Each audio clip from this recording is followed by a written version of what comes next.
Hi friends, welcome to Safa shares.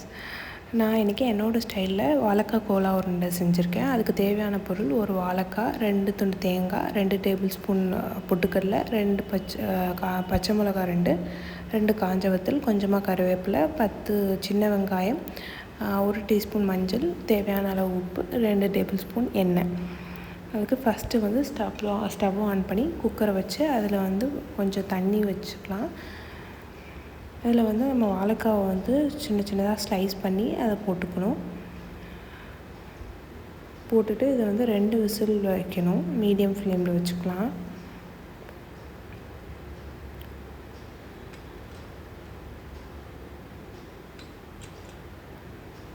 அடுத்து இன்னொரு side வந்து ஸ்டவ் ஆன் பண்ணி அதில் வந்து ஒரு கடாயில் 2 டேபிள் ஸ்பூன் எண்ணெய் ஊற்றிக்கலாம். எண்ணெய் வந்து அதிகமாகிடாமல் பார்த்துக்கோங்க, கரெக்டாக ஊற்றுங்க, இல்லைனா கன்சிஸ்டன்சி வந்து மாறும். எண்ணெய் ஊற்றிட்டு அதில் வந்து நம்ம வச்சுருக்க சின்ன வெங்காயம் போட்டுக்கலாம். அதுக்கப்புறம் தேங்காய் போட்டுக்கலாம். போட்டு நல்லா சாட் பண்ணிக்கோங்க. மீடியம் ஃப்ளேமில் வச்சுக்கோங்க.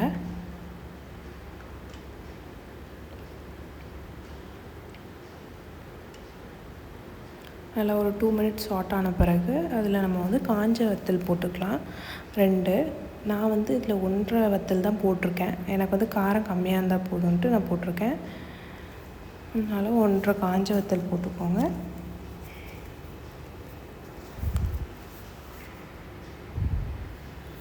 அடுத்து பொட்டுக்கடலை, அப்புறம் கருவேப்பிலையும் போட்டுக்கலாம். அதுக்கப்புறம் சீரகம் போட்டுக்கோங்க. நம்ம எடுத்து வச்சுருக்க அளவு போட்டு நல்லா சாட் பண்ணிக்கோங்க. இதில் வந்து பூண்டும் சேர்ப்பாங்க. மோஸ்ட்லி 2 to 3 பல் பூண்டு போட்டுக்கலாம். ஆனால் நான் இதில் பூண்டு ஆட் பண்ணலை. இப்போது தீஞ்சிராமல் பார்த்துக்கோங்க. இப்போ கொஞ்சம் நல்லா சாட் ஆகிடுச்சு. தேவையான அளவு உப்பு போட்டுக்கலாம். மறுபடியும் கொஞ்சம் சாட் பண்ணிக்கோங்க. இது கொஞ்சம் நல்ல சிம்பிளான ரெசிபி தான். நான் இது இப்போ தான் செகண்ட் டைம் பண்ணுறேன். எப்படி வருதுன்னு பார்த்துடலாம். இப்போ கொஞ்சம் நல்லா சாட் ஆகிடுச்சு. அதுக்கப்புறம் ஒரு டீஸ்பூன் மஞ்சள் தூள் போட்டுக்கலாம். மஞ்சளும் கொஞ்சம் அதிகமாகிடாமல் கரெக்டாக போட்டுக்கோங்க. போட்டு நல்லா சாட் ஆன பிறகு கொஞ்சம் ஆற வச்சு இதை வந்து நம்ம ஒரு மிக்ஸி ஜாரில் வந்து ட்ரான்ஸ்ஃபர் பண்ணணும். ஃபஸ்ட்டு விசில் வந்துடுச்சு.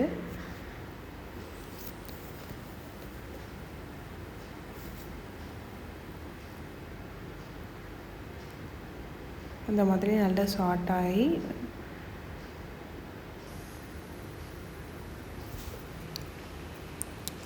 அதை இப்போ நம்ம மிக்ஸி ஜாரில் மாற்றிக்கலாம். போட்டு நல்லா கிரைண்ட் பண்ணி எடுத்துக்கோங்க. இந்த மாதிரி நல்லா குறன்னு அரைச்சி எடுத்துக்கோங்க. ட்ரையாக இருக்கணும். இன்னொரு பக்கம் குக்கரில் ஆவி அடங்கினோன்னே ஓப்பன் பண்ணிக்கலாம். நம்ம வாழைக்காய் ரெடி ஆகிடுச்சு. இதை வந்து நம்ம ஒரு வெசலில் ட்ரான்ஸ்ஃபர் பண்ணி 2யும் நல்லா மிக்ஸ் பண்ணிக்கோங்க. இப்போ நல்லா நம்ம பிசைஞ்சு எடுத்தாச்சு கையால். இன்னொரு பக்கம் நம்ம ஸ்டவ் ஆன் பண்ணி அதில் வந்து ஒரு தாச்சு எடுத்து அதில் வந்து எண்ணெய் ஊற்றிக்கலாம். மீடியம் ஃப்ளேமில் வச்சுக்கோங்க. அதே டைம் இன்னொரு சைடு நம்ம வந்து வாழைக்காவை வந்து பால்ஸ் மாதிரி பண்ணிக்கலாம்.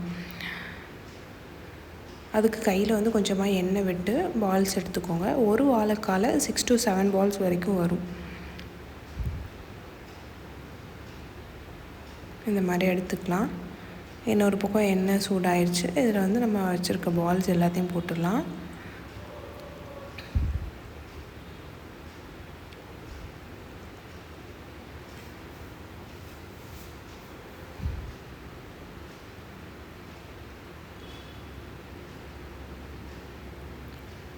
போட்டு நல்லா அதை வந்து அரேஞ்ச்மெண்ட் பண்ணி விட்டுக்கோங்க. இது என்னோடய ஃபஸ்ட்டு vlog. சப்ஸ்கிரைப் பண்ணிக்கோங்க. உங்களுக்கு பிடிச்சிருந்தா உங்கள் ஃப்ரெண்ட்ஸ் அண்ட் ஃபேமிலி எல்லாருக்குமே கண்டிப்பாக ஷேர் பண்ணிக்கோங்க. இன்னும் நிறைய வீடியோஸ் அண்ட் ரிவ்யூஸ் எல்லாமே வரும். நல்லா ஈவனாக எல்லா பக்கமும் கோல்டன் ப்ரௌன் வர மாதிரி திருப்பி விட்டுக்கோங்க. உடஞ்சிராமல் பார்த்துக்கோங்க. கன்சிஸ்டன்சி நல்லா இருந்தால் உடையாமல் வரும். இதோ நம்மளோட கோலா உருண்டை ரெடி ஆயிடுச்சு. நல்லா மொறு மொறுன்னு கிறிஸ்பியாக இருக்கும். டடா! வாங்க ஓப்பன் பண்ணி பார்த்துலாம். மொறு கோலா உருண்டை ரெடி. இதை சாதத்துக்கெலாம் வச்சு சாப்பிட்டா ரொம்பவே நல்லாயிருக்கும். தேங்க்ஸ் ஃபார் வாட்சிங். Please subscribe.